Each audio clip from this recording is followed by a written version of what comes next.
مرحبا بكم ايها الاخوان والاخوات في المنطقه ديالنا بالرحامينه، باش غادي نقدم لكم واحد السلسله اللي كنت اشرت لها في شرائط سابقه. هاد الحلقات ديال سلسله الحلقات اللي غادي نسميها هضاب وجبال ومرتفعات وكوديات القاب وسميات، وغادي ناكد فيها على التسميه ديال الهضاب والجبال والمرتفعات اللي كاينه في المنطقه ديالنا في الرحامنه، جماعه سيدي عبد الله، دائره سخور الرحامنه. وغادي نبدا لكم بطبيعه الحال هذه السلسله اللي قدمتها لمختلف شركات الانتاج التلفزيونيه باش يجيو لهاد المنطقه الغنيه بالتراث، ولكن لا حياه لمن تنادي. لحديث الساعه باقي ما جاوبتني حتى شي شركه انتاج باش تلفزيونيه باش تجي دير هاد الوثائقي على هاد التسميات اللي كيسميوها في البلد، هاد التسميات اللي خلاوها الاجداد. حنا تزدنا في هاد المنطقه مسقط الراس ولقينا الاجداد والاباء كيسميو الكوديات والجبال والمرتفعات، وطلقت عليها هاد سلسله الحلقات طلقت عليها لقب او عنوان هضاب جبال مرتفعات وكوديات القاب وسميات. وغادي ندير لكم بهاد الهضبه هذه اللي كتسمى صخيرة السوق. هذه تزدنا لقيناها كيسميوها الاجداد والقبيله ديالنا هنا في ولاد خليفه، دائره جماعه سيدي عبد الله، دائره سخور الرحامنه. لقينا هاد الهضبه كيسميوها بصخيرة السوق. علاش؟ لانها بجوار السوق، لان قريبه من السوق غير واحد ما كاملاش نص كيلومتر. واليوم الاحد السوق الاسبوعي كيتسمى رق حنان او سوق سيدي عبد الله بالرحامنه.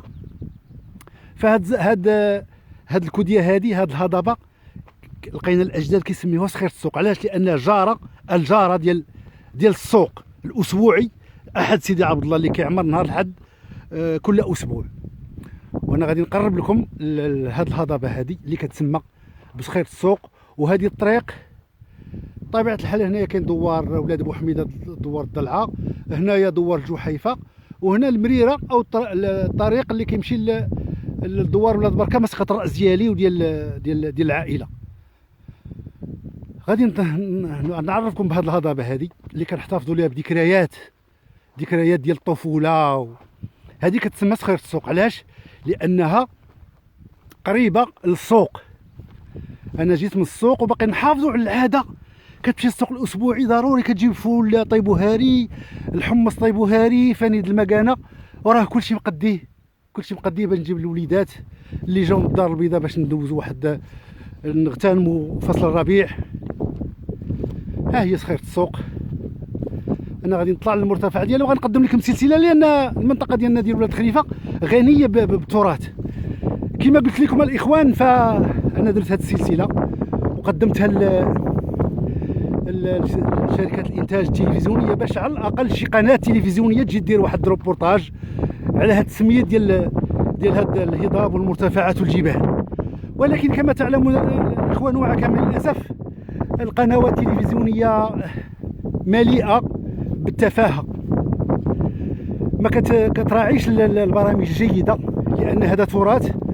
واش غادي نتسناو شي قناه اجنبيه تجي دير هذه السلسله هذه؟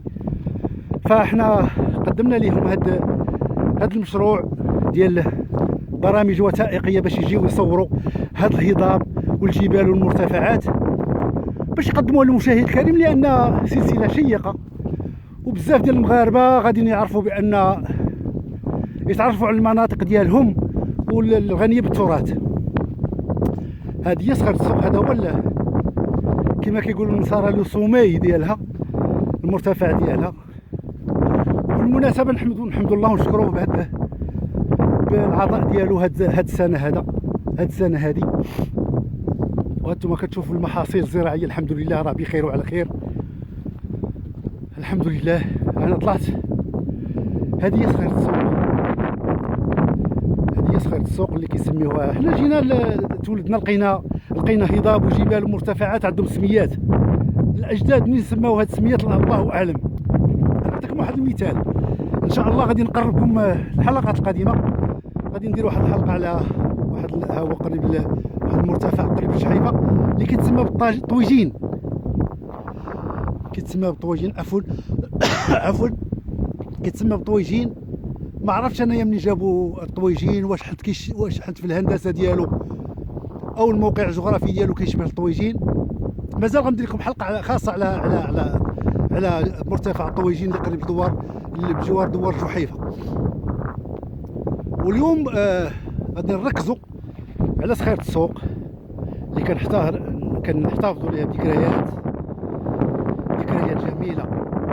ملي كنا اطفال وكنا كنلبسوا الحوايج يوم الحد وكنمشيو للسوق الاسبوعي وكنفرحوا وكنشريو ما طاب ولد من الحلويات واليوم الحمد لله ديما كنمشيو للسوق وكنتذكروا الذكريات الجميله.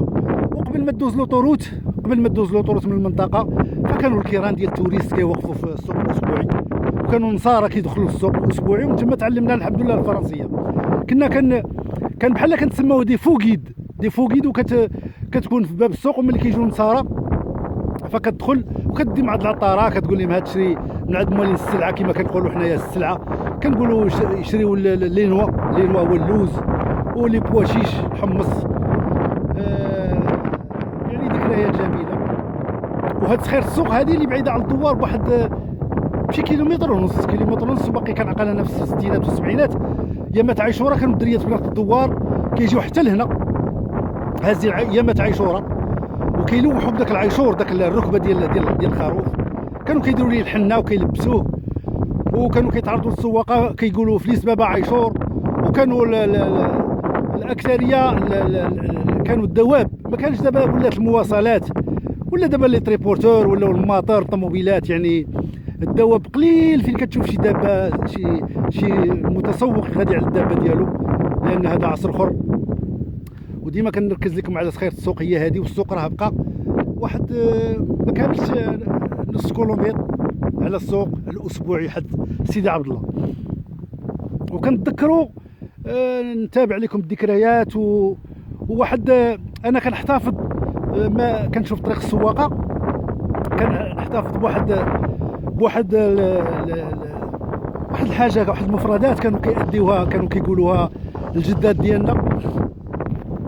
فملي كان الدري صغير كتجي فواقه، فكانوا كيقطعوا لي واحد الطرف من البطانيه، ديك البطانيه الحمراء، كيقطعوا لي واحد الطرف من البطانيه وكيديروا لي بين عينيه، وكتبدا الوالده تقول فواقه عواقه سيري لطريق السواقه الا لقيتي فلان، يعني كتسمي شي واحد من المتسوقين ديال الدوار، كتقول ليه الا لقيتي فلان لصقي فيه.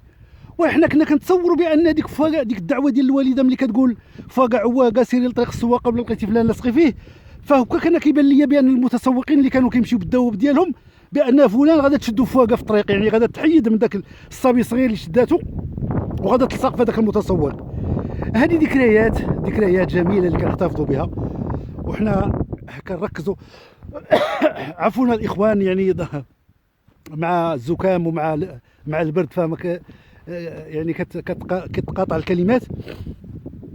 فهذه هي صخيرة السوق، وكنتمنى هذه السلسله تعجبكم.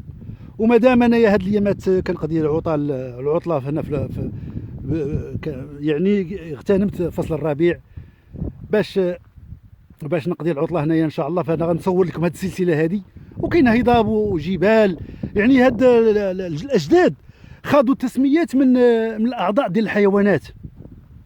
مثلا كاين قولي بالحمار، كاين قولي بالثور، كاين شعبه البقره، كاين شعبه الظل، كاين الطويجين اللي قلت لكم اللي غنحكي لكم عليه ان شاء الله، غندير ليه حلقه خاصه.